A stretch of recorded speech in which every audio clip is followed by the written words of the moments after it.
रानी पद्मिनी, एक ऐसा नाम जिनकी सुंदरता और साहस की कहानियां हम सदियों से सुनते आ रहे हैं। आज चलिए उन्हीं की कहानी की गहराइयों में उतरते हैं। पर सबसे बड़ा सवाल तो यही है ना कि क्या रानी पद्मावती वाकई में इतिहास का हिस्सा थीं या फिर वो किसी कवि की एक बहुत ही खूबसूरत कल्पना थीं। आज हम इसी गुत्थी को सुलझाने की कोशिश करेंगे। देखिए, रानी पद्मिनी सिर्फ एक रानी का नाम नहीं है। वो तो भारतीय संस्कृति में सम्मान, हिम्मत और बलिदान का एक प्रतीक बन चुकी हैं। उनकी कहानी सदियों से गूंज रही है और समय के साथ और भी गहरी होती गई है।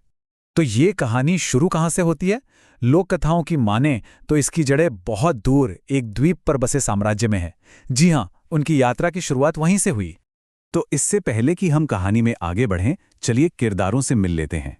रानी पद्मावती, जिन्हें पद्मिनी भी कहते हैं, उनके पति थे मेवाड़ के महाराणा रतन सिंह। और ये बात है आज से कई सदियों पहले की, करीब 13वीं-14वीं शताब्दी की। तो ऐसा कहा जाता है कि पद्मिनी सिन्हल द्वीप, जिसे आज हम श्रीलंका कहते हैं, वहां की राजकुमारी थीं। अब उनकी खूबसूरती के चर्चे तो दूर दूर तक थे ही, पर वो सिर्फ सुंदर नहीं थीं। वो कला, संगीत और शास्त्रों में भी बहुत निपुण थीं।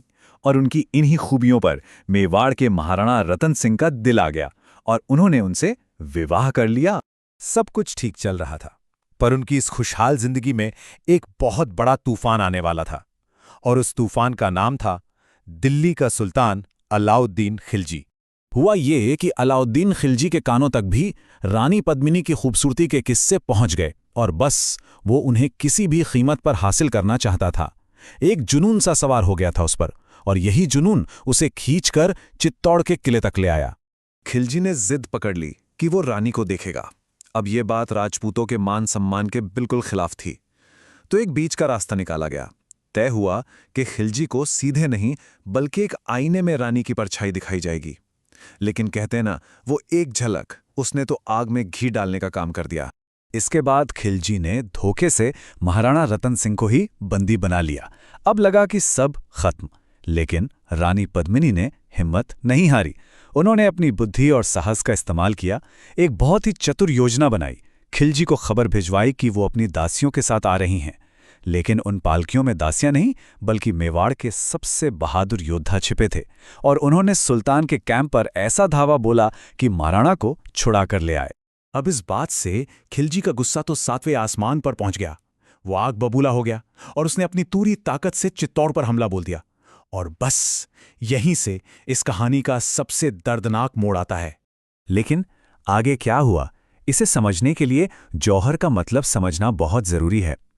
जौहर एक प्रथा थी जिसके तहत राजपूत महिलाएं दुश्मन के हाथों में पड़कर अपमानित होने से बचने के लिए खुद को एक साथ अग्नि को समर्पित कर देती थी। ये उनके लिए अपने स्वाभिमान की रक्षा करने का अंतिम तरीका था।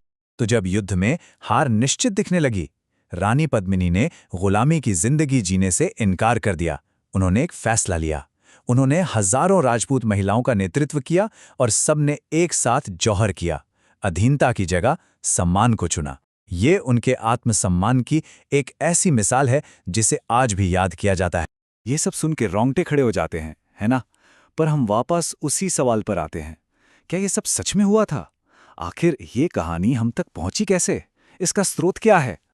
और यहीं पर आकर इतिहास और कहानी के बीच की जो लकीर है वो थोड़ी धुंधली हो जाती है।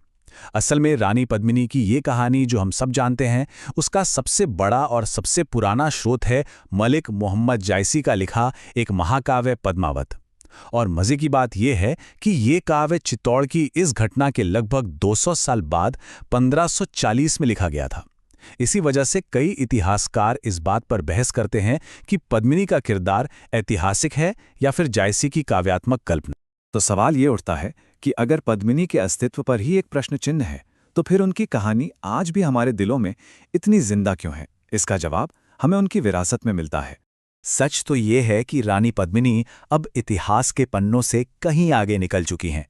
वो एक प्रतीक बन गई हैं, नारी सम्मान का, स्वाभिमान का, राजपूत गौरव का। वो साहस, बलिदान और मर्यादा का एक आदर्श हैं। उनकी कहानी आज भी कला को, साहित्य को प्रेरित करती है और इस पर बहस भी जारी रहती है। और इस चर्चा को एक सवाल के साथ खत्म करते हैं। जरा सोचिए, क्या किसी कहानी का असरदार होने के लिए उसका 100% सच होना जरूरी है? या फिर कभी-कभी कहानी की ताकत, उसका संदेश, उसकी सच्चाई से भी बड़ा हो जाता है? इस पर विचार जरूर कीजिएगा।